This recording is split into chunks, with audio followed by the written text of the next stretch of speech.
বর্তমানে আমি দাঁড়িয়ে আছি আজিমপুর কবরস্থানে। রাত বাজে প্রায় 12:30।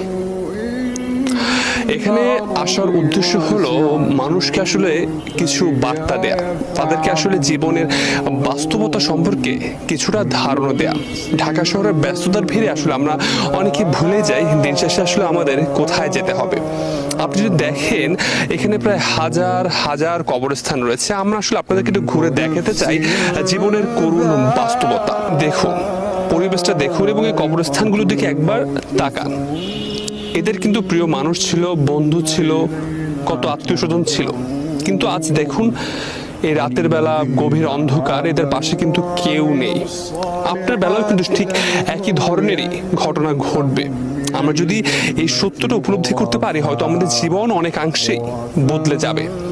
রাত গভীর হলে কবরস্থান যেন আরো নিস্তব্ধ হয়ে আসে। পুরো পরিবেশ স্মরণ করিয়ে দেয় সব রাস্তা একদিন এই নীরবতার দিকেই ফিরে আসে।